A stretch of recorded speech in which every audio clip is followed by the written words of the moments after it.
Baik, langsung kita mulai saja ya. Sebelumnya, Bismillahirrahmanirrahim. Assalamualaikum warahmatullahi wabarakatuh.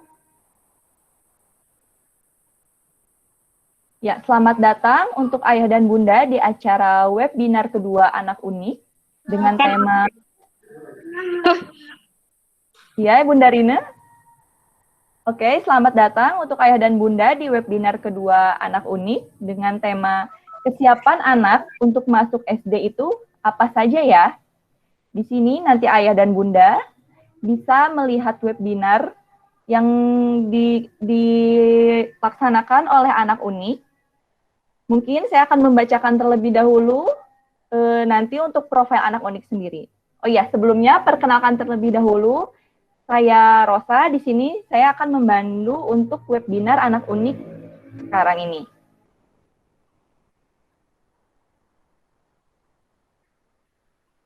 Ya, Anak Unik adalah sebuah lembaga yang berperan untuk memfasilitasi optimalisasi perkembangan anak remaja dan orang tua melalui proses pendampingan parenting, konsultasi, dan terapi. Awal mula Anak Unik adalah sebuah komunitas yang memberdayakan anak dan remaja di sekitar rumah dengan beragam latar belakang permasalahan yang terjadi untuk memberikan ruang bermain dan pemahaman terhadap orang tua dan pengembangan potensi anak dan remaja. Program yang dilakukan oleh Anak Unik ini lebih pada soft skill dan stimulasi untuk anak remaja dan juga parenting. Mungkin untuk lebih lengkapnya, Ayah dan Bunda bisa sering-sering untuk melihat di Instagram Anak Unik. Itu ya, Ayah dan Bunda. Untuk aturan webinar ini sudah di-share di grup Ayah dan Bunda. Apakah sudah dibaca ya, Ayah dan Bunda? Mungkin ada yang mau ditanyakan terlebih dahulu untuk aturan webinarnya.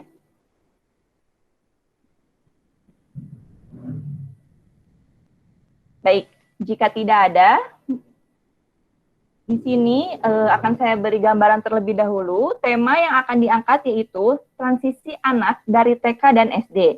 Seperti yang kita ketahui, mungkin beberapa orang tua menganggap anak masuk SD itu harus bisa membaca dan menulis. Namun ternyata ada hal lain yang bisa dilihat dari anak itu untuk masuk ke SD, yaitu seperti cara anak bisa beradaptasi dan kesiapan anak seperti kematangan anak, seperti itu.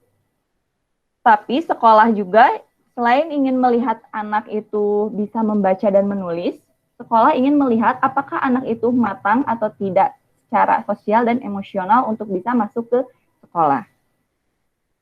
Mungkin itu pengantar tema dari saya. Untuk narasumber, boleh di open kamera dan mic-nya. Selamat malam.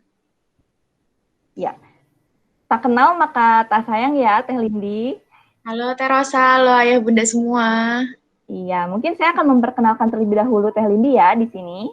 Iya, mangga. Ya, nama lengkapnya adalah Lindiani Anissa, empati psikolog, usia 28 tahun, sudah menikah, dan memiliki 1 anak. Teh Lindi ini S1 dan S2 di Psikologi Unisba dengan jurusan Psikologi Pendidikan di akhir tahun 2020. Gitu.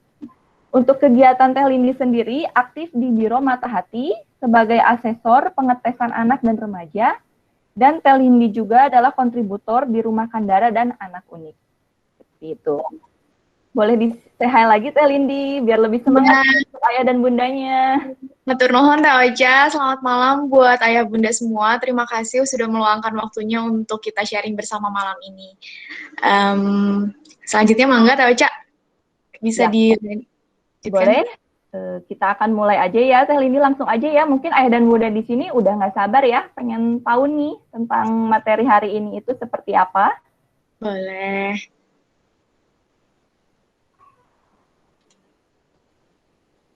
Oke, sambil menunggu share screen-nya, ini ada beberapa juga teman-teman yang sempat kenal, yang udah kenal lama juga. Terima kasih banyak untuk meluangkan waktunya kita sharing malam ini tentang kesiapan sekolah anak menjelang masuk SD ya. Boleh di-share screen, Teh Rosa? Oke, sudah siap ya Teh Lindi ya? Udah. Tadi Teh Ocha udah ngasih pengantar sedikit sih mengenai apa yang akan kita bahas malam ini gitu. Karena memang kesiapan masuk sekolah itu ternyata tidak semudah yang dibayangkan gitu. Sehingga kalau misalnya teman-teman, saya manggilnya teman-teman atau ayah bunda ya, lebih enaknya teman-teman kali ya. Jadi teman-teman bisa bisa merepresentasikan nanti ketika memang ada yang pengajar mungkin atau anaknya memang mau masuk sekolah gitu. Jadi kesiapan masuk sekolah itu apa ya gitu. Ini berdasarkan literatur-literatur. Bisa kita mulai next selanjutnya Teh. Sebelum kita mau mulai kesiapan sekolah itu sendiri, kesiapan sekolah SD ini sangat erat dengan proses transisi anak dari TK ke sekolah dasar. Sebelum TK mungkin anak bisa juga udah masuk playgroup atau ada juga kan sekarang sekolah-sekolah untuk anak-anak toddler gitu ya.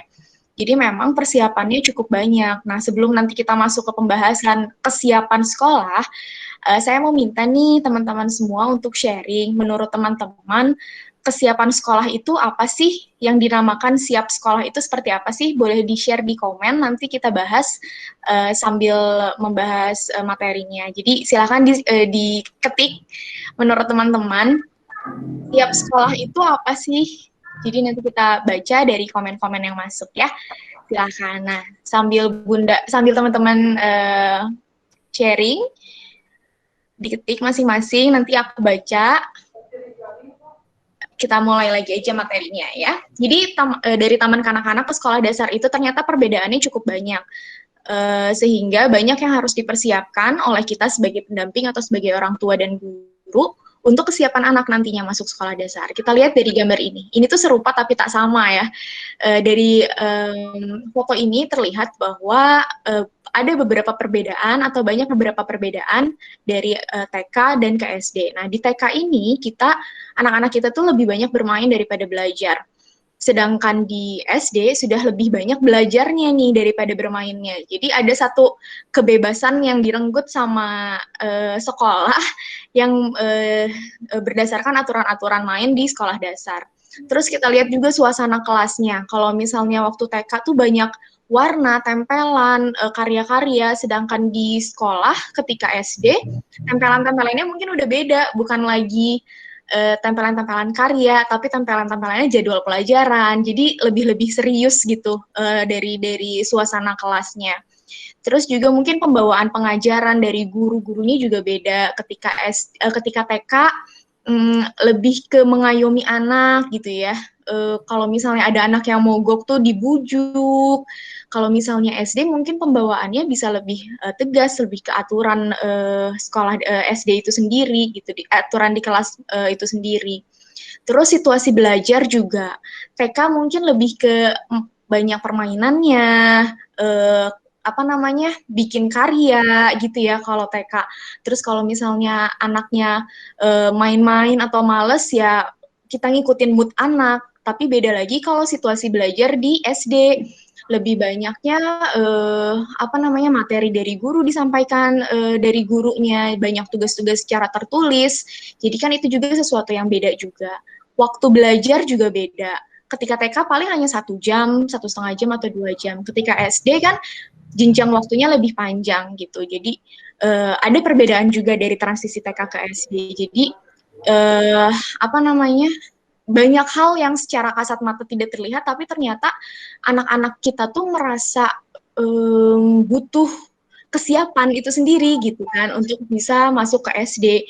Nah, kesiapan-kesiapan itu ternyata tidak sebatas atau tidak semata-mata baca, tulis, hitung yang saya nggak bilang banyak, cuman memang masih ada orang tua yang menganggap bahwa baca tulis hitung adalah patokan saya akan menyekolahkan anak saya gitu. Padahal di balik baca tulis hitung itu ada modal-modal lain gitu, modal-modal yang lebih penting untuk dimatangkan gitu.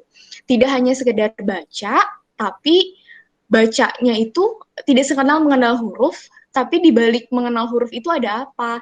Tidak sekedar tambah-tambahan, tidak sekedar matematika, tapi di balik mengenal angka itu ada apa yang harus dipersiapkan, sehingga bisa memudahkan orang tua atau guru mendampingi anak membaca nantinya dan menulis nantinya gitu. Ini belum ada yang komen nih tentang kesiapan sekolah atau siap belajar itu apa. Ini ada dari Teh Ratu, kesiapan sekolah itu lebih ke arah hal-hal yang dapat dicapai anak sebagai dasar yang bisa digunakan di kemudian hari. Betul, Teh. Lebih ke arah aspek-aspek perkembangan anak dan orang tua mungkin ya. Iya, betul. Jadi memang kesiapan sekolah itu nggak hanya kita fokuskan ke anak, tapi di orang tua juga. Orang tua siapkah mendampingi anak gitu ya. Dan tadi ada kata-kata masa depan, itu juga betul. Jadi memang kesiapan sekolah ini nggak semata-mata hanya bergerak di kelas 1 SD. Yang lainnya, ada yang mau sharing tentang setahu saya dulu anak bisa baca tulis tuh, tidak bisa dipungkiri ya, masih banyak ayah bunda atau teman-teman yang menganggap bahwa ya siap SD itu ya harus bisa baca tulis, karena ya kita juga nggak bisa memaksakan aturan dari pemerintah bahwa untuk penerimaan sekolah itu salah satu syaratnya. Cuman yang kita bahas sekarang, di balik baca tulis itu apa yang harus dipersiapkan, gitu kali ya. Sambil menunggu yang lain, boleh di next, Teh? Boleh, Teh. Oke, jadi apa sih itu kesiapan sekolah? Jadi ada yang mengatakan bahwa kesiapan sekolah itu merupakan kemampuan anak untuk memenuhi tuntutan tugas sekolah. Oke, selanjutnya ada yang menambahkan juga bahwa kesiapan sekolah adalah keadaan kompetensi anak pada saat masuk sekolah yang penting untuk kesuksesan di kemudian hari. Itu ya, kita baca lagi ada yang masuk dari Teh Risa. Siap sekolah ada siap dalam segala aspek kognitif, psikomotorik, dan afektif. Keren Teh Risa. Betul, jadi memang siap sekolah itu nggak hanya di satu aspek, tapi sangat banyak aspek yang harus disiapkan atau dimatangkan, gitu ya. Balik lagi kita ke PPT ini. Dari Snow mengatakan kalimat terakhirnya itu di kemudian hari, itu saya bold. Kenapa? Karena memang kesiapan sekolah ini tidak hanya sebatas kelas satunya udah siap atau belum gitu. Tapi di kemudian hari, di kelas bawah 1-3, di kelas atasnya nanti dia gimana, kelas 4 sampai kelas 6, atau bahkan mungkin juga bisa memprediksi kesiapan sekolah dia di jenjang yang lebih tinggi gitu. Jadi siap sekolah ini kalau misalnya dipaksakan, jadinya bisa merembetnya kemana-mana gitu ketika nanti sekolah. Jadi memang kesiapan sekolah ini menunjukkan kemampuan dan keterampilan anak untuk mencapai kemampuan beradaptasi dengan perubahan struktur belajar, sehingga anak mampu mengikuti seluruh kegiatan pembelajaran yang ada di sekolah. Gitu ya. Ini struktur belajar ini yang memang harus diperhatikan tadi, yang transisi dari TK ke SD gitu, dengan aspek-aspek yang akan dibahas nantinya. Lagi boleh di next, Teh?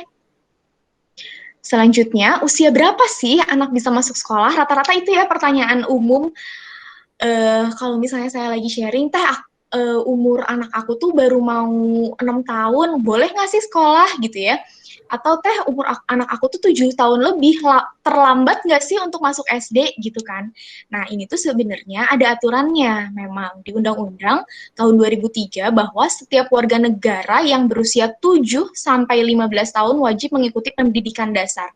Artinya anak 7 tahun harus sudah masuk ke sekolah dasar.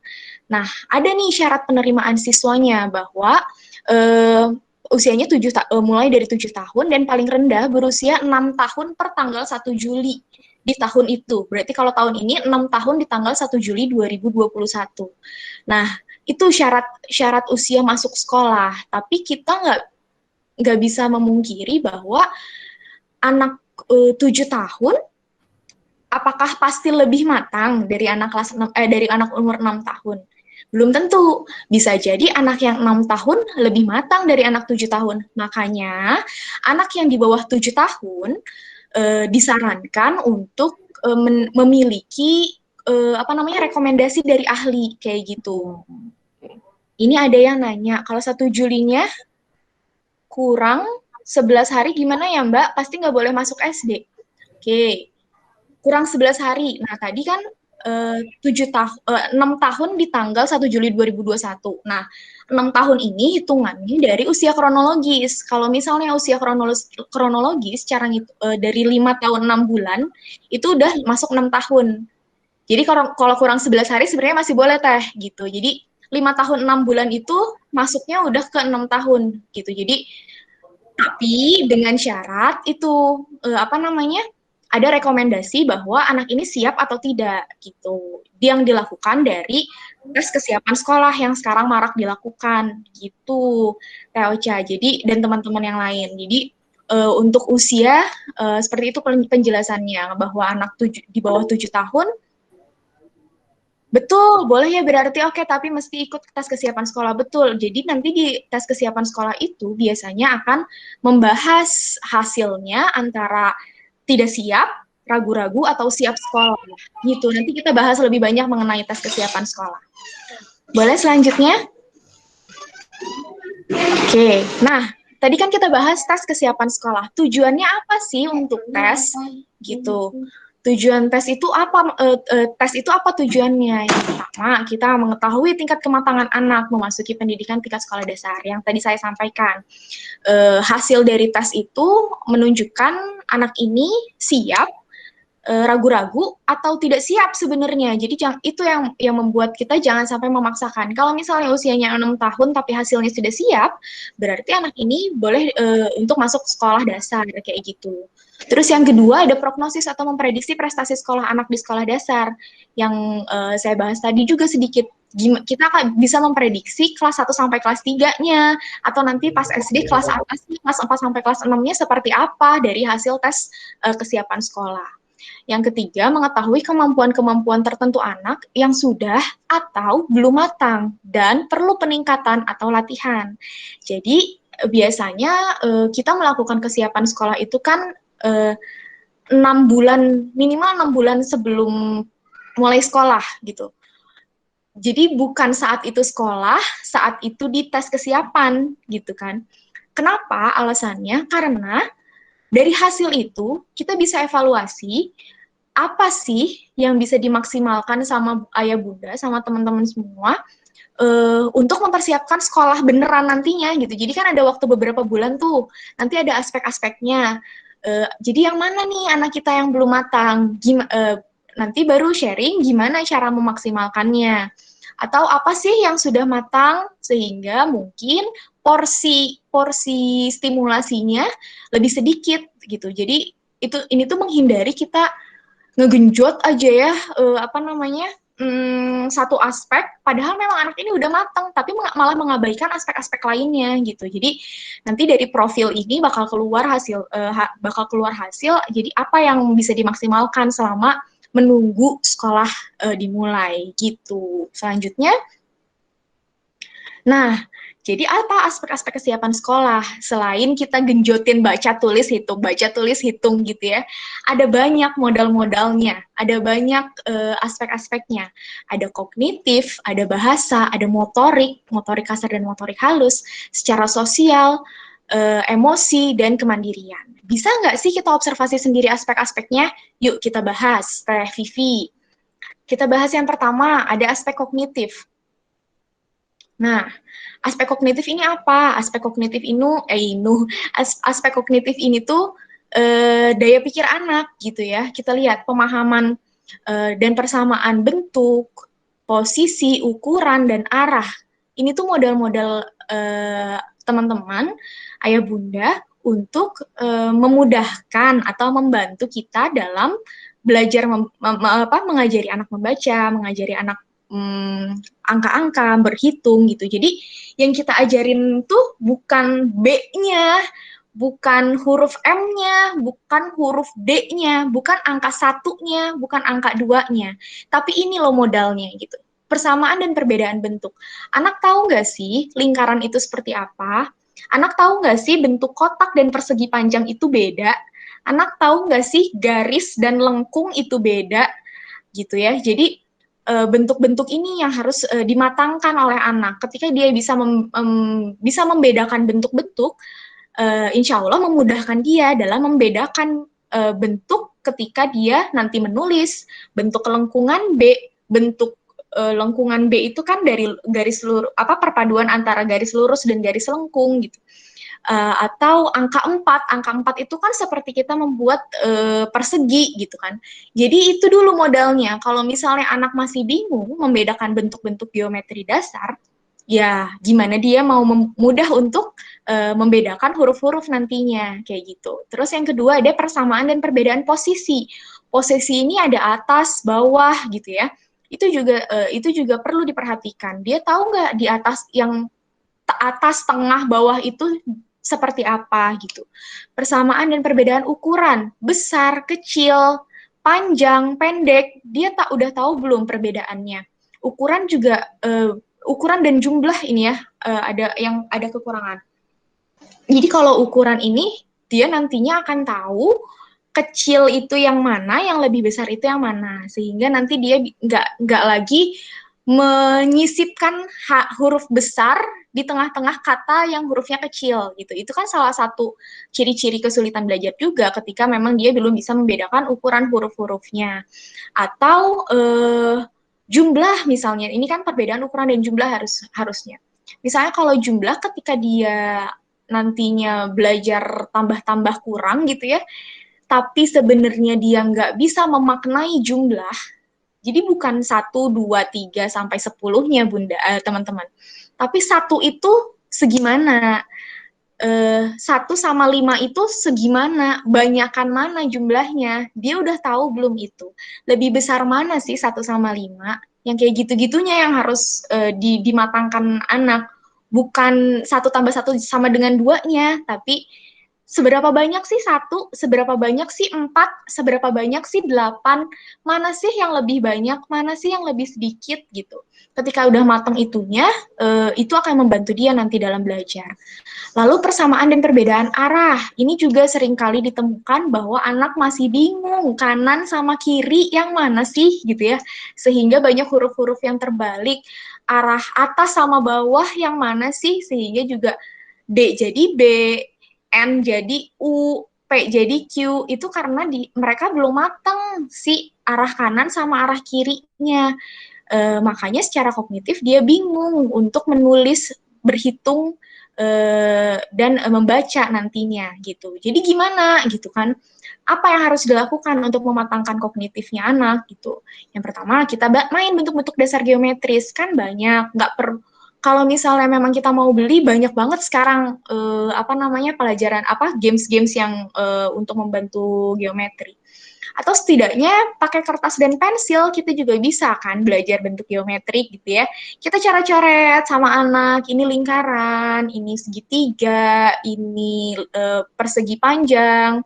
Atau bisa juga dari barang-barang yang ada di rumah atau buku-buku yang ada di rumah, kita sebutin barang-barang yang berbentuk bulat seperti apa gitu ya, dengan tebak gambar, itu yang kedua. Atau terapkan konsep-konsep besar dan kecil dalam aktivitas keseharian, itu juga bisa dilakukan Bunda sama anak-anak sambil ngobrol aja gitu. Binatang-binatang apa sih yang kecil, kelompokin, semut, belalang, yang besar yang mana aja sih, gajah, jerapah gitu ya. Atau tanya jawab tentang bentuk geometris juga bisa. Coba kamu tahu nggak benda-benda apa aja sih yang berbentuk lingkaran gitu. Kalau dia bisa nyebutin ban mobil, bola, berarti kan udah nerap tuh konsep geometrik dasarnya sama anak gitu kan. Lalu terapkan konsep arah. Jadi kalau misalnya meminta tolong sesuatu tuh jangan yang Dek itu tuh ambilin. Jadi lebih ke Dek coba ambil yang sebelah kanan gitu. Atau Dek itu tuh sebelah kiri gelas ada apa? Tolong diambil ya gitu. Jadi konsep-konsep arah itu melekat dalam diri dia gitu. Yang dibantu sama orang tua dan melakukan aktivitas gerak. Aktivitas gerak juga ya seperti tadi bisa melakukan aktivitas-aktivitas yang nanti akan lebih dibahas di pembahasan selanjutnya. Selanjutnya Teh Ocha, itu yang aspek kognitif. Selanjutnya aspek bahasa yang kedua. Nah, bahasa juga sangat penting. Bukan bacanya, lagi-lagi ya saya selalu tekankan, bukan baca hitung tulisnya. Gitu. Nih, di aspek bahasa ada kemampuan komunikasi dengan orang sekitar. Ketika anak sekolah, dia nggak lagi hanya berkomunikasi dengan orang tuanya. Meskipun sekarang online ya, tetap dia harus berkomunikasi dengan orang yang lebih dewasa, dengan orang yang sebaya dengan dia. Sudah mampukah dia untuk berkomunikasi dengan orang selain orang terdekatnya yang setiap hari dia temui gitu? Atau dia masih malu-malu, atau dia jadi kaku kalau ketemu orang? Artinya kan itu yang harus dimatangkan untuk anak gitu. Terus pemahaman reseptif dan ekspresif. Jadi kalau reseptif itu apakah anak sudah mampu memahami, meresap, memahami apa yang disampaikan sama orang lain gitu. Atau dia masih linglung, kalau misalnya ada orang lain ngasih instruksi itu dia masih belum bisa. Artinya kan dia belum bisa tuh pemahaman bahasa reseptifnya. Dan ekspresif, kalau yang ekspresif apakah orang mengerti apa yang dia sampaikan gitu. Jangan-jangan kalau misalnya dia untuk ngomong, untuk berkomunikasi aja orang belum ngerti, itu akan menghambat nanti kemampuan dia di sekolah gitu. Yang ketiga, kemampuan bertanya dan mengungkapkan ide. Kalau misalnya anak nggak bisa, dia mau nggak sih nanya, atau dia hanya diem, ngelewatin tugasnya dan jadi nggak ngerjain apa-apa gitu.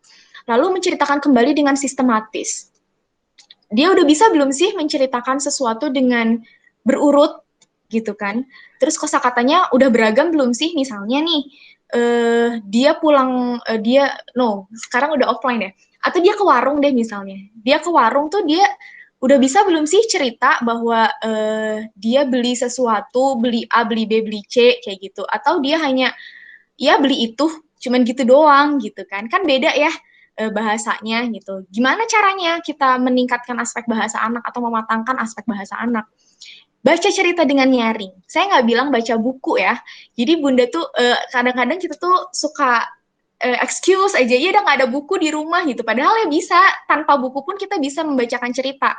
Kalau misalnya emang Bunda punya gadget, ya udah download aja buku aplikasi-aplikasi membaca kan sekarang banyak ya. Jadi jangan excuse bahwa di rumah nggak ada buku, jadinya nggak baca sesuatu untuk anak gitu. Dan kenapa harus nyaring? Supaya anak paham apa yang didengar sama dia, dan itu tuh menstimulasi indera-inderanya dia juga, salah satunya indera pendengaran dia, auditifnya dia gitu, yang nanti juga akan berpengaruh dalam proses belajar. Yang kedua, gimana caranya untuk meningkatkan bahasa? Menceritakan kembali aktivitas sehari-harinya. Nah, ini tuh biasanya kalau saya melakukan ini di saat mau tidur gitu misalnya. Kita review dari pagi ngapain aja, terus habis itu makan apa, terus misalnya main apa, terus habis itu kita mandi jam berapa, dan lain-lain. Jadi sebelum tidur tuh yuk kita ceritakan kembali aktivitas-aktivitas sehari-harinya. Supaya apa? Supaya banyak beragam gitu kosakata dia. Terus dia juga belajar keurutan kayak gitu. Atau kalau mau bangun tidur misalnya, Dek, hari ini kita mau ngapain aja? Misalnya hari ini bantuin ibu masak ya, hari ini kita mau belanja, misalnya kayak gitu. Jadi itu yang membantu anak meningkatkan aspek bahasanya. Yang ketiga, melakukan tanya jawab sederhana. Nah, ini juga tanya jawab sederhananya, tapi jawabannya harapannya nggak sederhana. Misalnya, Dek, kenapa sih nggak boleh makan permen? Misalnya gitu ya. Atau anak nanya nih ke kita, Ma, kenapa aku nggak boleh makan permen? Iya, nanti batuk. Udah aja titik. Padahal kan kita tuh bisa menjelaskan dengan kosakata yang lebih banyak. Iya, nak, permen itu ada gulanya. Gula itu nanti kamu nempel di kerongkongan. Kalau misalnya kamu nanti makan permen terus tapi nggak minum-minum, itu yang bikin kamu batuk. Lebih banyak mana kosakatanya coba? Lebih banyak yang kedua kan gitu. Jadi kita juga belajar bahwa ya kalau misalnya kita mau anaknya sistematis, ya kita juga sistematis. Kalau misalnya anak mau banyak kosakata, ya kita juga banyakin kosakata untuk anak. Itu yang bisa menstimulasi bahasa gitu. Selanjutnya, aspek selanjutnya, motorik kasar. Nah ini, motorik kasar modal juga nih buat anak-anak. Apalagi sekarang yang sekolahnya online dan harus duduk diam di depan gadget gitu ya. Jadi motorik kasar ini untuk anak masuk sekolah, bergerak aktifnya itu harus sesuai tujuan. Jadi nggak lagi yang lari-lari nggak puguh gitu. Jadi emang bergeraknya tuh harus aktif sesuai tujuan kayak gitu. Terus bisa mengkoordinasikan gerakan lompat, lempar, dan postur tubuh. Jadi motorik kasar ini modal anak untuk bisa motorik halus dan bisa duduk tenang, berkonsentrasi gitu ya. Kenapa? Karena dari motorik kasar menstimulasi otot-otot mereka. Kalau misalnya sekarang kan gini duduk nih ya, saya dari tadi banyak banget gerak gitu. Itu artinya memang badan kita tuh capek menopang diri gitu.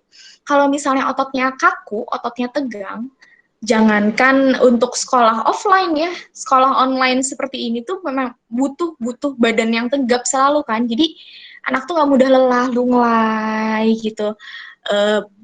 Belajarnya nunduk gitu kan. Itu modal-modal dia untuk sekolah, untuk bisa duduk berkonsentrasi, bisa santai, bisa tenang, bisa fokus mendengarkan pelajaran adalah dari badannya yang harus fleksibel, udah nggak tegang lagi. Gimana caranya supaya badan nggak kaku, untuk otot-otot ini supaya nggak kaku?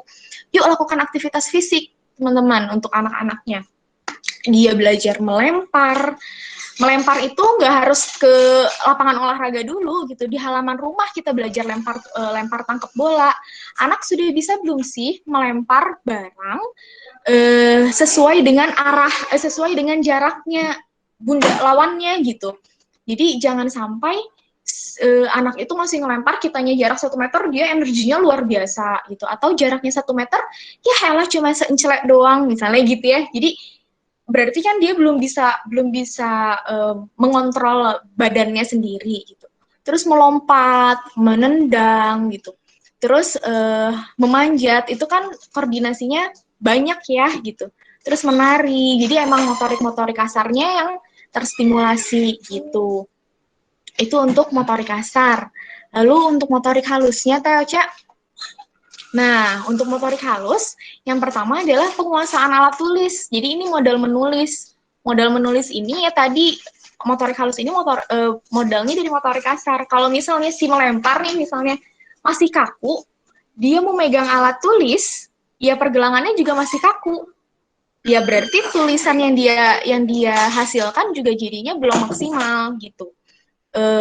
Terus ada orang tua yang beberapa kali saya temuin, udah kok anak saya udah bisa nulis. Ketika saya lihat, iya sih rapi gitu ya, rapi betul, tapi dia tuh tekan banget, penuh penekanan. Artinya sebenarnya si pergelangannya ini masih kaku gitu. Jadi dia memang bisa menulis tapi belum luwes. Itu observasi yang akan ditulis sama profesional gitu. Kenapa ini harus diperhatikan? Karena yang dilihat sama saya tuh hanya 1 kata dia nulis. Tapi kalau nanti dia sekolah, ada berapa banyak kata yang harus dia tulis. Kalau misalnya si motorik halusnya nggak terstimulasi atau terlewat dari hasil observasi, dan jadinya nggak terstimulasi, ya itu memberi efek juga ketika nanti dia belajar. Gitu. Itu penguasaan alat tulis. Terus membuat coretan bermakna, maksudnya adalah ya gambarnya udah bisa bermakna, nggak lagi cuman orat-oret gitu. Jadi itu salah satu aspek motorik halus. Terus koordinasi visual yang kompleks. Jadi menggunting gitu ya. Itu kan koordinasi visualnya udah mampu atau belum gitu ketika dia menggunting sesuatu kayak gitu ya. Itu akan mempengaruhi dia nanti misalnya dalam menyalin soal, itu tuh ngaruhnya di situ gitu. Jadi gimana caranya untuk meningkatkan motorik halus?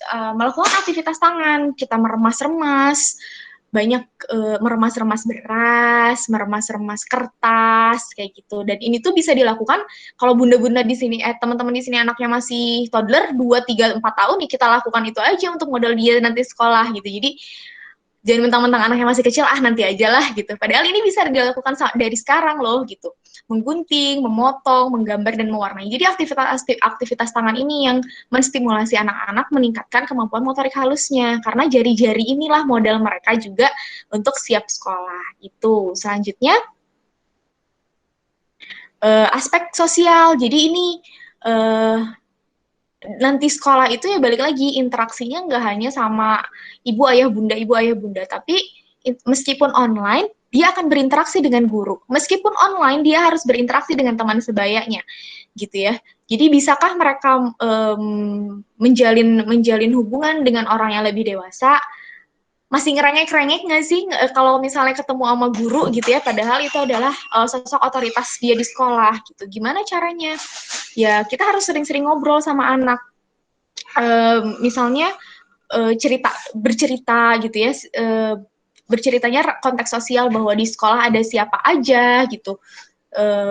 Terus mereka itu seperti apa fungsinya di sekolah. Terus juga misalnya meskipun nggak bisa berlibur secara fleksibel gitu ya sekarang, tapi ya minimal kita ke rumah saudara gitu ya, ke rumah kakek neneknya, banyak ngobrol dan berinteraksi dengan lawan jenis, berinteraksi dengan orang selain di rumah gitu. Lalu aspek emosi. Nah, aspek emosi ini anak matang ketika dia sudah bisa mengendalikan diri di situasi menekan dan menunda keinginan sesaatnya. Apakah anak yang mau masuk SD ini masih merengek ketika pengen pipis? Apakah anak yang mau masuk SD ini masih merengek ketika dia haus? Atau dia sudah bisa menahan itu dan melakukan apa yang seharusnya dilakukan? Gitu. Karena nanti kan sekolah, apalagi kalau misalnya nanti terjadi sekolah offline, ya mereka sendiri tanpa orang tuanya gitu. Bahkan batas antar aja udah lebih jauh daripada TK gitu kan. Jadi aspek emosi ini harus diperhatikan. Gimana caranya menerapkan aturan yang konsisten dan berikan contoh dalam pengelolaan emosi.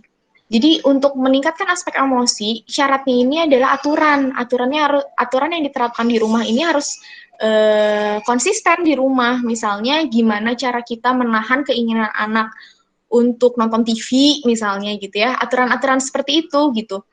Jadi anak juga terlatih untuk memahami aturan dan terlatih untuk mengendalikan dirinya dalam situasi aturan.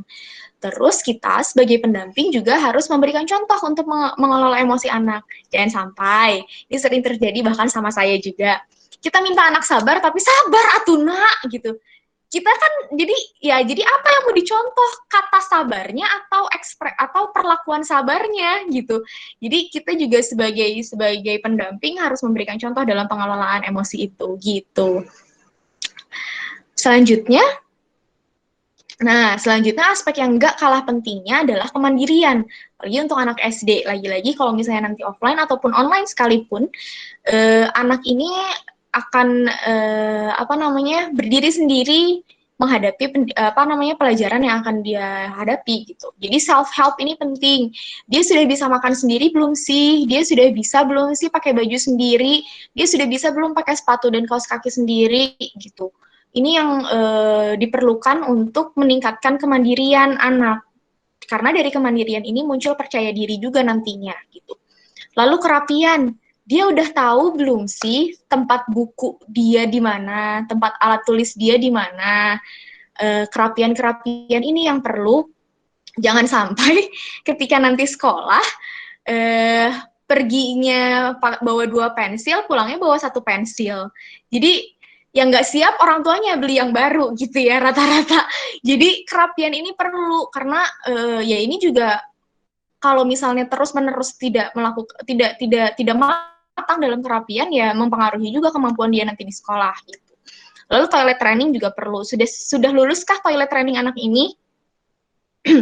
Karena nantinya kalau misalnya kalau misalnya kita sekolah offline, dia kan akan melakukan, mohon maaf, BAB, BAK sendiri gitu. Dia masih minta bantuan orang nggak sih untuk melakukan itu, atau dia sudah percaya diri melakukan itu sendiri? Gitu. Gimana cara meningkatkan kemandirian? Yuk, beri kesempatan anak melakukan aktivitas dasar. Makan, minimalisir menyuapinya, berikan dia kepercayaan untuk melakukan aktivitas-aktivitas yang ia butuh secara mandiri. Jadi kita pantau aja sudah benar atau belumnya nanti setelah selesai. Jangan sampai ketika makan tumpah dikit, tumpah. Gimana dia mau pede melakukan itu kalau misalnya itu baru melakukan sedikit aja, aduh udah dimarahin lagi. Jadinya ya kemandirian itu nggak jadi terbentuk karena kekeliruan dari orang tuanya juga gitu. misalnya ya minum tumpah dikit dimarahin, lah kamu mah tumpah, wah udah sini sama ibu aja. Jadi ya balik lagi dia tergantung lagi sama orang tuanya gitu kan. Terus yang kedua biasa kan untuk membereskan barang miliknya dengan standar usia anak ya, teman-teman ayah ibu. Jadi standar kerapiannya jangan pakai standar kita. Ya standar kerapiannya ada standar usia mereka. Mereka mau ngerapiin meja belajarnya misalnya, bukunya nyengsol atau si urutan bukunya nggak sesuai besar bukunya, ya it's okay, nggak apa-apa, yang penting dia tahu tempat bukunya di mana gitu. Jadi kita juga standarnya adalah standar usia mereka, standar rapih di usia mereka, jangan standar rapinya kita gitu. Dan ketika memang mau meningkatkan standar rapinya ke kita, ya sharing. Nah, ini tuh udah bener, tapi bukunya dari tinggi ke rendah aja ya nak ya, biar rapi. Nah, ini tuh udah bener, pensilnya di sini gitu. Tapi kalau misalnya ada protes-protes tuh nanti ketika selesai. Jadi anak juga pede, percaya diri dengan hasil kerja dia. Kalau misalnya ada masukan, dia akan menerima. Kalau misalnya masukannya di tengah-tengah pas dia lagi ngerjain, nggak akan masuk, yakin. Malah kesel jadinya, udah nyuruh, salah terus gitu kan. Jadi itu juga ngaruhnya nanti ke emosi lagi gitu kan. Nah, yang ketiga untuk toilet training, latih anak untuk BAB dan BAK sendiri. Itu juga yang kepercayaan orang tua sebenarnya modalnya untuk melatih kemandirian. Jadi kunci dari how untuk meningkatkan kemandirian itu adalah kepercayaan orang tua pada anaknya gitu. Jadi bukan protes, memberi masukan untuk anak itu bagus, cuman gimana cara kita memberi masukan supaya anak tetap mandiri dan percaya diri. Itu modal-modal atau aspek-aspek yang bisa meningkatkan kemampuan anak di luar, tadi ya balik lagi, di luar baca tulis hitung, bahwa ada modal-modal, ada banyak modal-modal yang harus ditingkatkan, dan balik lagi, ini tuh aspek-aspeknya bisa dipupuk dari anak kita toddler, sedikit-sedikit lah, jangan sampai dibiarin aja, udahlah nanti aja lah, masih jauh ini dia sekolah gitu ya. Padahal jangan sampai waktu-waktunya ini hilang, yang padahal bisa kita cicil dari sekarang buat meningkatkan kemampuan-kemampuan sesuai dengan aspek-aspek yang diharapkan. Gitu, Teh Ocha.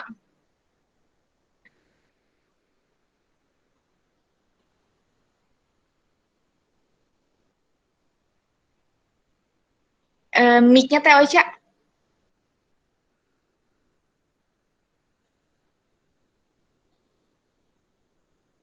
Belum kedengeran nih. Mic-nya masih mati kayaknya.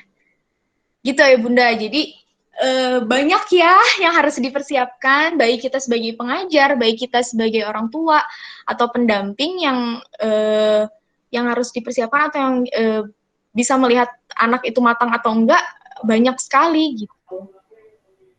Oke, ya. Oke. Gimana Teh Lindi, ada yang mau disampaikan lagi? Mungkin tadi sudah menyampaikan beberapa aspek ya, dari dari untuk kematangan anak untuk masuk SD. Tadi ada aspek yang kognitif ya, bahasa, motorik kasar, motorik halus, sosial, dan kemandirian. Betul. Itu. Mungkin dari Teh Lindi ada yang mau disampaikan lagi? Itu paling kalimat terakhir tadi kali ya. Kalimat terakhir tadi ya, oke. Boleh di next kalimat terakhir di PowerPoint-nya. Nah, bahwa sedikit kemajuan yang terjadi setiap hari pada anak akan terus bertambah dan membuahkan hasil. Jadi kita nih jangan pengen hasilnya aja, akhirnya aja, padahal setiap hari itu pasti ada proses pertumbuhan dan perkembangan anak yang harus kita perhatiin untuk mencapai kematangan nantinya. Gitu paling. Oke. Paling itu aja sih sharingnya. Mungkin ada diskusi dari teman-teman, dari ayah bunda semua tentang kesiapan sekolah SD itu apa. Ya mungkin dari ayah bunda ada yang mau ditanyakan, mumpung nih ya ada Teh Lindi nih, psikolog pendidikan. Mungkin silakan ayah dan bunda, kalau ada yang mau bertanya boleh langsung di open aja mic-nya ya. Mangga, kita terbuka banget ya, mau nanya berapa juga. Silakan dari ayah dan bunda, ada yang mau ditanyakan? Assalamualaikum, Teh Lindi. Saya. Ya mau nanya nih, saya tuh ada kekhawatirannya untuk masuk SD tuh masalah ini, anaknya tuh masih cadel. Kalau untuk huruf R dia bisa, tapi huruf G, huruf K, Nah, jadi kalau baca tuh kan udah lancar. Cuman kalau dia nyebutin huruf G itu kayak gigi tuh Didi. Jadi takut si gurunya tuh kan kurang memahami anak. Nah, itu untuk sebagai orang tua harus gimana gitu. Untuk Oke. stimulasinya.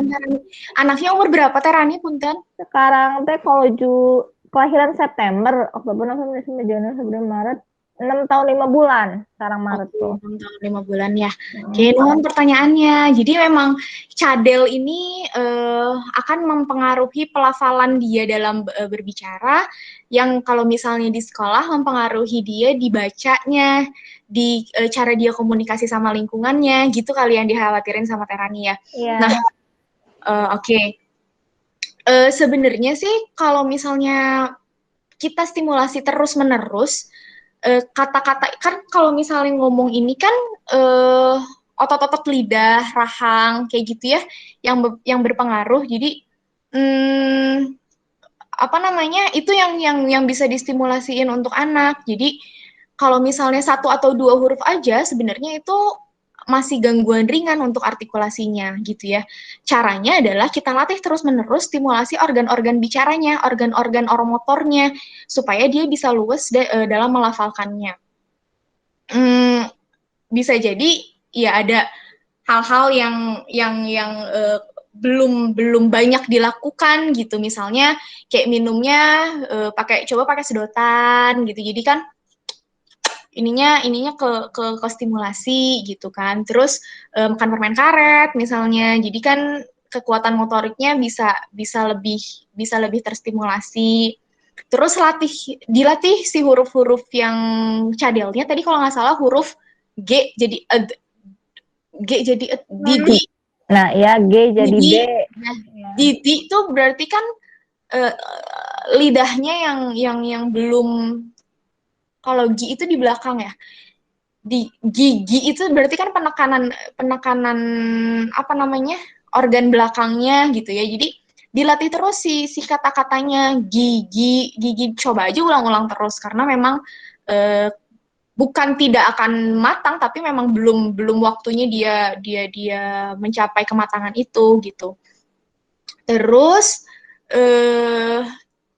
nggak boleh maksain sih, cuman kalau misalnya dia masih menyebutin sesuatu, misalnya bu buka gerbang, apa nak? Gerbang. Jadi coba terus si kata-kata si huruf-huruf yang masih dirasa cadel, karena hanya beberapa huruf aja ya Bu Rani ya.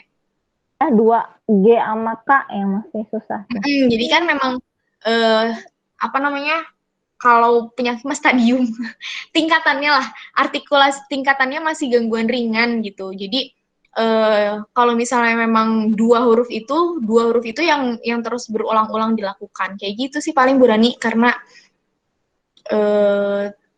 apa namanya, memang takutnya mempengaruhi komunikasi gitu ya. Cuman masih bisa dilatih gitu. Oke, sudah cukup ya dari Bunda Rani ya. Jadi mungkin lebih distimulasi aja ya dengan sedotan atau meniup balon gitu ya Teh Lindi ya. Iya, jadi kan organ-organnya seluruh mulutnya bisa terstimulasi gitu. Oromotornya ya Teh Lindi ya. Oke. Mungkin selanjutnya nih Teh Lindi ada yang bertanya juga di G-Form ya. Bagaimana sih cara memilih sekolah untuk anak nanti? Cara milih sekolah. Iya, betul. Mungkin dari ayah dan bunda ini bingung ya sekarang tuh harus milih sekolah yang mana sih gitu. Betul, Teh. Pendidikan tuh luas gitu ya sekarang, sekolah itu macam-macam banget jenisnya. Kurikulumnya tuh macam-macam banget. Ada yang manual, ada yang SDIT misalnya kayak gitu-gitu ya. Yang pertama sih balik lagi, tujuan orang tua menyekolahin anaknya itu apa? Jadi sesuaikan dulu sebelum kita lihat atau cari tahu kurikulum sekolah, kita bikin kurikulum orang tua pengennya apa. Apa namanya? Kepengennya tuh anak seperti apa. Jadi kalau misalnya anaknya mau iya agama, iya apa namanya? Iya akademis misalnya, ya kita pilih sekolah-sekolah yang akademi yang berdasarkan agama. Jadi bikin dulu kurikulum orang tua dulu gitu. Pengennya tujuannya nyekolahin anak ini apa gitu yang pertama. Yang kedua, pilih yang memudahkan, bukan memudahkan ya, bikin nyaman anak. Dari mana? Dari jarak sekolah yang penting. Kalau misalnya nanti terjadi sekolah offline kan, jarak itu mempengaruhi mood anak sekolah juga gitu ya. Ketika sekolah jam 7, jarak sekolahnya jauh, jam 5:30 harus udah berangkat. Itu tuh ngaruh ke mood anak, jadi jarak juga harus diperhitungkan. Budget juga, nggak usah muluk-muluk Ibu. Kalau misalnya memang budgetnya sampai di level yang B, kita nggak usah level 2, kita nggak usah maksain di level 1 misalnya gitu. Jadi itu untuk milih sekolah. Jadi dari jarak, budget, kurikulum, gedung dan profil sekolah ngaruhnya ke tujuan itu ya. Misalnya kan sekarang ada profil sekolah alam, sekolah Islam, sekolah bilingual. Nah, itu tuh ditentuinnya dari mana? Dari tujuan orang tua mau menyekolahkan anak seperti apa. Gitu. Jadi nggak ada pakemnya sebenarnya untuk milih sekolah, tapi tergantung tujuan orang tuanya nyekolahin anaknya kayak gimana gitu. Yang kedua, kita lihat kemampuan yang dimiliki anak. Jadi itu juga jangan maksain sesuai sama kepengennya orang tua, tapi si kemampuan anaknya itu seperti apa. Yang ketiga, mempersiapkan sekolah itu tadi sebenarnya itu sih intinya. Kita bikin kurikulum dulu, anaknya pengen sekolah jadi apa. Yang kedua, dihitung jarak untuk demi kenyamanan anak. Budget mah, itu mah urusan orang tua ya sebenarnya. Jadi kenyamanan anak dan kenyamanan orang tua untuk budget gitu. Dan profil sekolahnya mau seperti apa, profil sekolah yang kayak gimana yang bikin anak sesuai dengan tujuan atau harapan orang tuanya gitu sih. Iya, jadi yang pertama mungkin orang tua ya bikin dulu aja kurikulum seperti itu ya Teh Lindia. Jadi jangan kayak ngelihat, aduh tetangga saya, aduh teman saya nih sekolahnya bilingual nih, sekolahnya di sekolah alam nih. Kadang dari bunda ayah bingung ya, harus gimana sih. Jadi balik lagi ke ayah dan bunda aja ya, ini seperti itu ya. Oke, Teh Lini ini ada yang bertanya lagi nih dari Teh Risa ya, Teh Risa Ramadhani. Kali ini mau tanya, aku punya murid usianya memang kurang 2 bulan untuk masuk SD, tapi dari segi kognitif sudah sangat baik. Tapi dari segi emosional masih sering tantrum tuh. Menurut Teh Lindi, baiknya dia lanjut SD atau TKB ya? Kalau harus extend TKB lagi, dikhawatirkan anaknya bosen dan mogok. Gimana tuh Teh Lindi? Kalau kayak gitu. Ini berarti kan anak si problemnya ada di emosi. Kalau misalnya emosinya kita turunin lagi, sebenarnya kalau untuk extend dan lanjutnya lebih baik di tes dulu dia udah siap sekolah atau belum, secara kognitif sudah sangat baik tuh hitungannya dari mana gitu. Secara observasi atau memang sudah ada hasilnya kayak gitu. Dan yang kedua masih ada waktu nih, sekarang Maret, April, Mei, Juni, Juli. 4 bulan ini adalah PR orang tua untuk menstabilkan emosinya, mematangkan emosinya, kayak gitu. Jadi gimana caranya mematangkan emosi? Balik lagi, aturan di rumah udah jelas atau belum?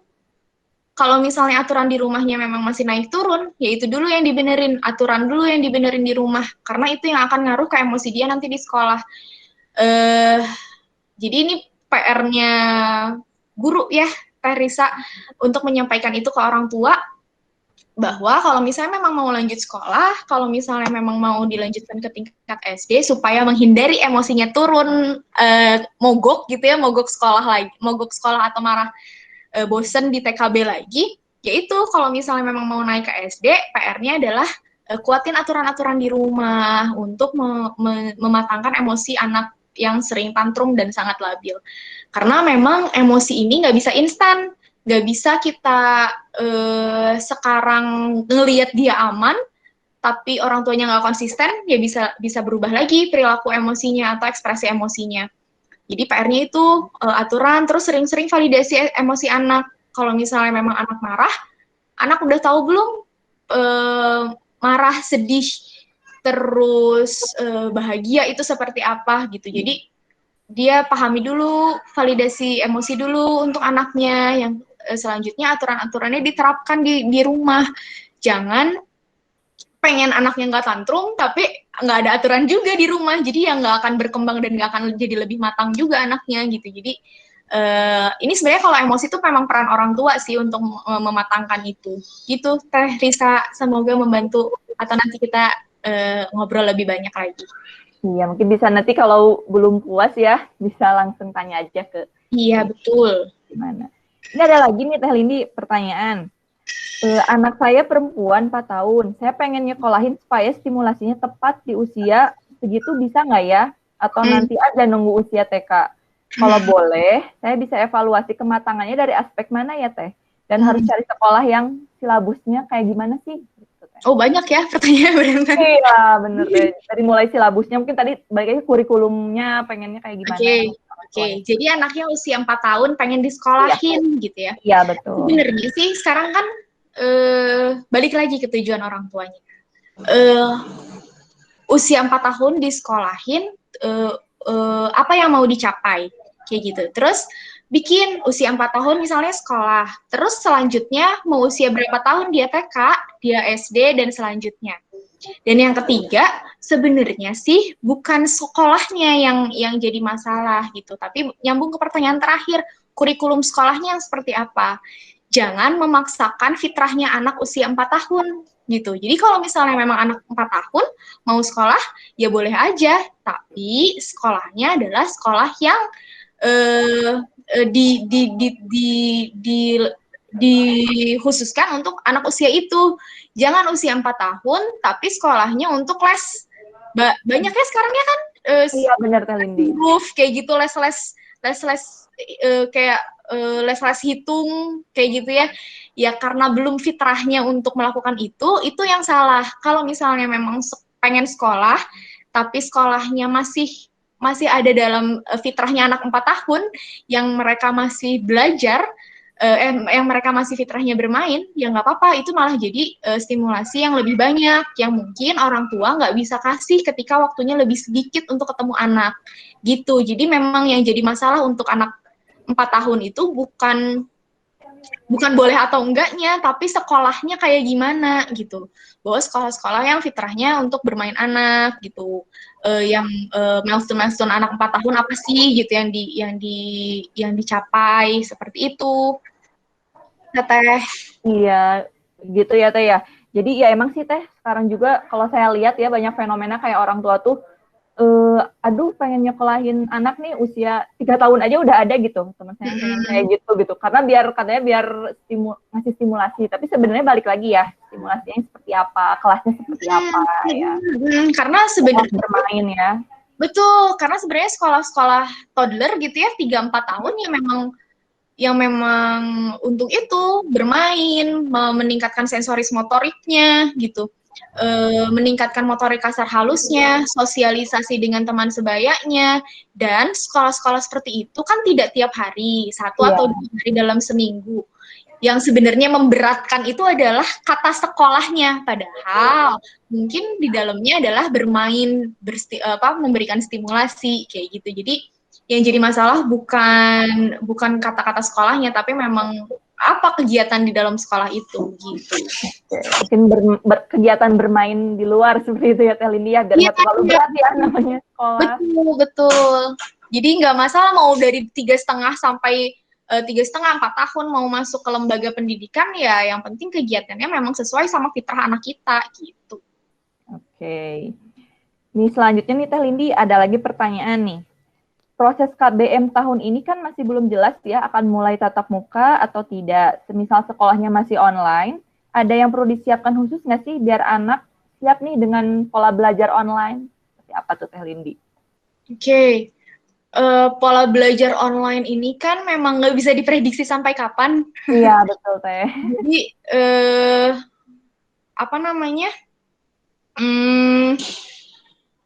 kesiapannya sebenarnya kesiapan orang tua juga dan kesiapan anaknya. Kalau secara umum sebenarnya sih hampir sama ya aspek-aspeknya gitu. Dari aspek kognitif, aspek sosial emosi, aspek motoriknya gitu. Tapi mungkin lebih ditekankan di motoriknya. Karena apa ya, yang jadi beban sekolah online itu kan, apalagi sekolah online-nya yang gadgeting ya, kan online juga macam-macam jenisnya. Ada online yang via grup WA sehingga anaknya masih bisa kemana-mana gitu ya, ngerjain PR-nya malam gitu. Ada memang yang sekolah online-nya sesuai sama jadwal sekolah tapi tatap mukanya via gadget gitu. Jadi yang pertama, aspek-aspek yang tadi saya jelaskan dulu itu sama harus dimatangkan. Yang kedua, modalnya di motoriknya, karena duduk tenang itu berat untuk anak, apalagi dengan banyak distraksi. Gimana caranya? Yang ketiga, buat suasana belajar. Jadi yang sering jadi masalah itu ketika anak merasa itu adalah di rumah, jadi aku bisa semau aku gitu kan. Ini PR orang tua untuk membuat situasi rumah ketika belajar itu adalah sekolah gitu. Jadi buatlah anak punya meja belajar, buatlah anak pakai seragam. Kalau misalnya online kayak gini, ya bawahnya ya seragam juga gitu. Jadi anak tahu dia tuh lagi sekolah, ada aturannya gitu. Beda aturan dia lagi sekolah sama lagi main. Jadi jangan disamain sama mamahnya, sama ibunya atau sama pendampingnya dengan alasan nggak akan kelihatan ini gitu ya. Nah itu aturan-aturan sederhana yang malah orang tua ngasih contoh nggak tepat untuk anak bisa menaati aturan sekolah online gitu. Jadi dari orang tuanya gitu. Jadi yang bisa disampaikan itu aspek-aspeknya. Terus buat buatlah lingkungan rumah itu, situasi rumah seperti situasi belajar gitu. Oke, jadi biar terbiasa gitu ya Teh ya. Nanti tiba-tiba jadi offline ke sekolah, jadi takutnya nanti malah jadi sekali. Jadi kan, iya betul. Jadi kalau misalnya memang secara online sudah dibiasakan, jam bangunnya, jadi jangan mentang-mentang Zoom meetingnya jam 8 ya nak, jam 8 lebih 5 belum mandi, udah buru-buru aja gitu ya, atau enggak terlalu santai, jadinya nanti ya nggak ada aturan jelas. Balik lagi ke aturan di rumah yang harus ditetapkan gitu. Harus ditetapkan. Jadi poinnya ya biar disiplin juga sih ya si anaknya Teh ya. Betul Teh. Ya ini Teh ada selanjutnya nih pertanyaannya, menurut saya menarik ya. Ada nggak sih perbedaan efek kognitif, moral, sosial untuk anak yang sekolah di negeri dan swasta? Itu Teh. Mungkin boleh dijawab Teh. Oke, kognitif, moral, sosial, maksudnya aspek-aspek psikologis lah ya. Secara psikologis beda nggak sih sekolah negeri sama sekolah swasta? Kalau misalnya secara karakter sekolah kan memang beda ya, dari fasilitas, biaya, kurikulum, karakter, dan profesionalitas guru gitu ya, sama pergaulan beda gitu. Tapi kalau misalnya secara aspek psikologis, saya pernah baca, kalau misalnya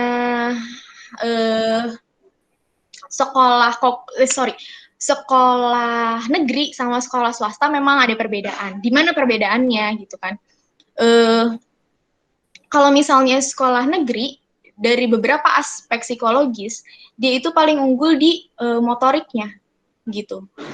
Kalau misalnya kognitif, bahasa, emosi, psikososialnya memang lebih unggul di sekolah swasta. Kenapa? Kita bahas misalnya kognitif nih. Kenapa kognitif sekolah swasta bisa lebih unggul dari sekolah negeri? Yang pertama dari jumlah murid. Jumlah murid di sekolah swasta dibatasi paling 20 lah paling banyak gitu ya. Sedangkan secara aturan di sekolah negeri bisa sampai 40 sampai 45 bahkan dalam satu kelas. Jadi stimulasi yang guru berikan kepada anak-anak di sekolah negeri dan di sekolah swasta pasti beda. Itu yang bisa meningkatkan atau membedakan kemampuan kognitif anak negeri sama anak swasta. Secara bahasa juga beda. Secara bahasa kenapa? Karena pelajaran bahasa di sekolah swasta lebih banyak daripada di sekolah negeri. Ini hasil penelitian ya, jadi bukan membedakan, bukan maksud membedakan. Jadi dari hasil penelitian bahwa karena sekolah negeri lebih sedikit pembelajaran bahasanya, jadinya memang nilai atau keberhasilan atau kematangan bahasa anak-anak di sekolah swasta lebih tinggi. Kalau misalnya motorik kenapa bisa sekolah negeri lebih tinggi? Kalau dari hasil penelitian, sekolah negeri itu anak-anak yang diterimanya 7 sampai 10 tahun. Kalau misalnya di sekolah swasta bisa 7 atau mungkin di bawah 7 tahun. Itu yang membedakan motorik mereka tidak lebih matang dari anak-anak di sekolah negeri. Itu kurang lebih hasil penelitian yang bisa saya sampaikan ke teman-teman semua gitu. Oke, jadi dari negeri juga dari segi umur gitu ya Teh ya. Kalau di negeri gitu mungkin nggak ada tes kayak di swasta gitu ya Teh ya untuk masuk sekolah ya. Betul, karena kalau sekolah negeri kan memang minimal 7 tahun, jadi memang tidak diwajibkan untuk ada surat rekomendasi profesional. Kenapa swasta rata-rata tes kesiapan sekolah? Karena memang biasanya di bawah 7 tahun yang diwajibkan untuk ada hasil rekomendasi dari profesional untuk anak ini siap, ragu-ragu atau tidak siap. Gitu. Oke, jadi cara melihatnya seperti itu Teh ya, dari aspeknya kita maunya yang mana sih. Jadi balik lagi ya Teh, yang tadi seperti dibahas sama Teh Lindi, kurikulum orang tua pengennya seperti apa gitu ya.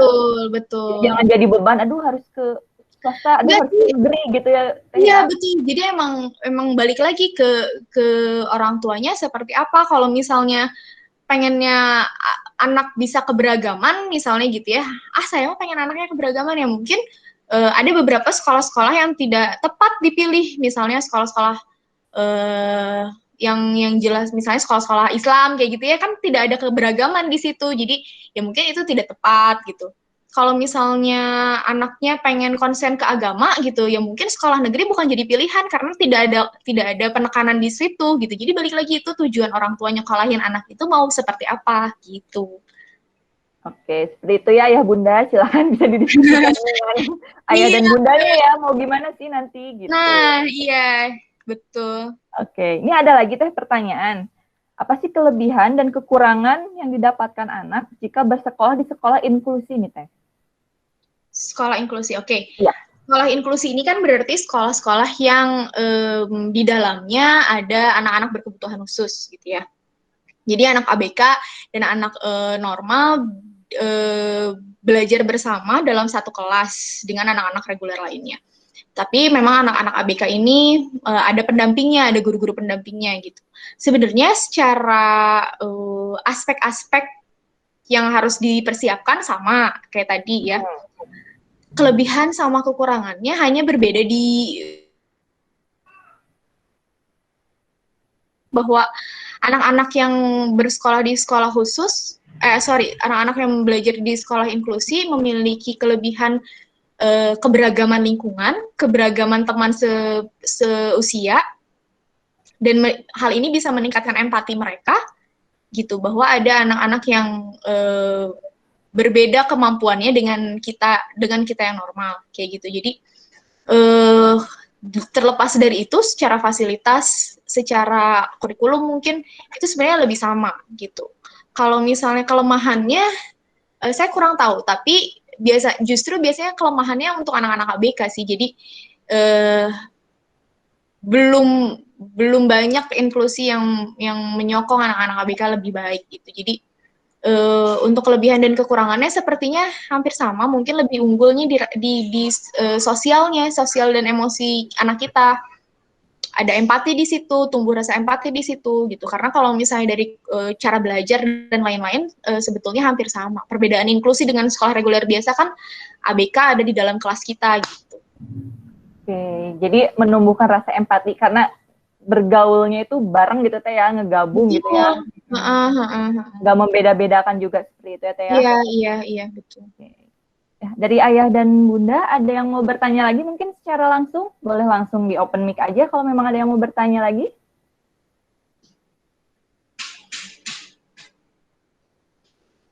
Tidak ada yang mau bertanya lagi, mungkin sudah jelas ya Teh ya untuk semua pertanyaannya. Tadi udah banyak banget sih pertanyaannya dan pemaparannya juga sudah jelas sekali ya dari Teh Lindi ya. Amin. Ya, mungkin kalau misalkan tidak ada yang bertanya lagi, dari Teh Lindi ada closing statement mungkin untuk ibu-ibu nih, tipsnya atau apa gitu, seperti sekolah sekarang ini. Oke, sebenarnya sih intinya kita sharing malam ini bahwa ada hal lain, banyak hal lain yang harus kita perhatikan sebagai pendamping anak untuk menyiapkan anak kita masuk SD.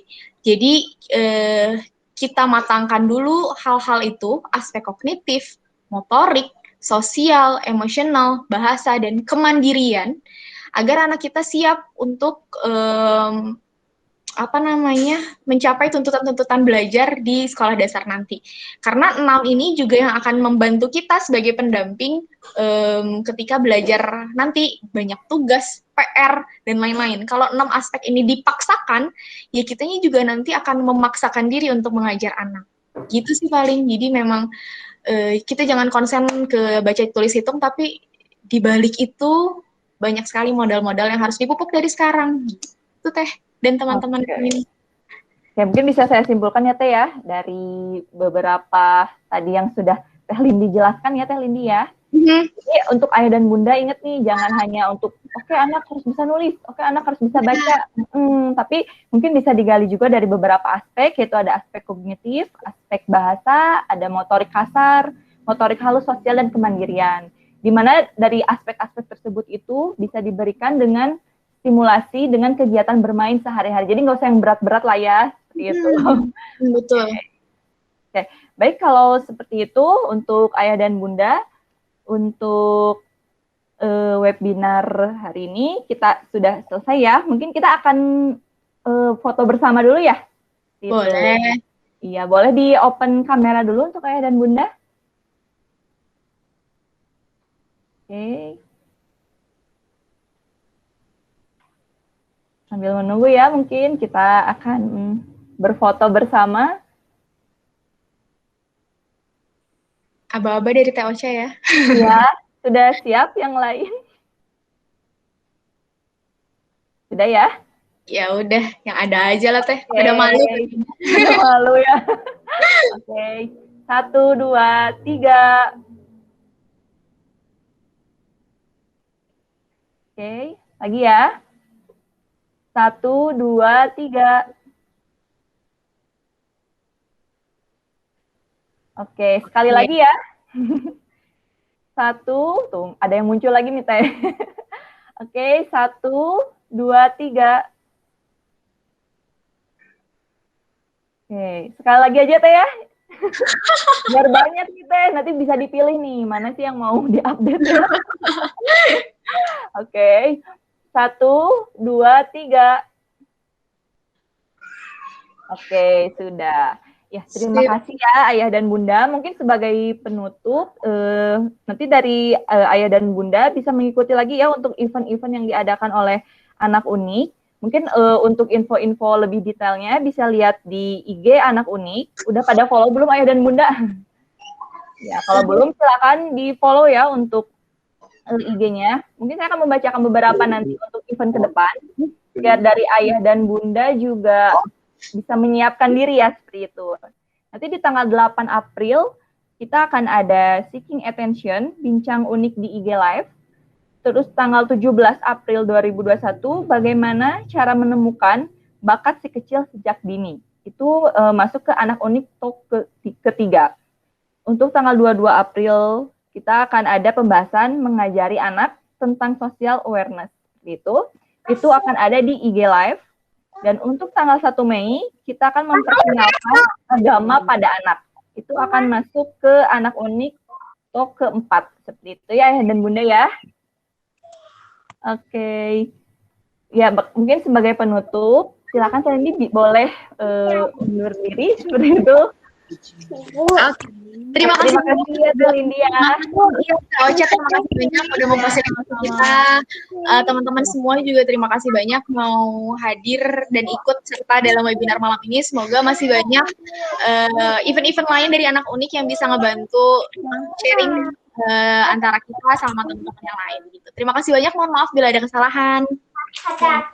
Ya, terima kasih Telindi. Saya juga sebagai host, mohon maaf apabila ada salah-salah kata. Terima kasih untuk Ayah dan Bunda. Ditunggu di event selanjutnya. Assalamualaikum warahmatullahi wabarakatuh. Waalaikumsalam warahmatullahi wabarakatuh.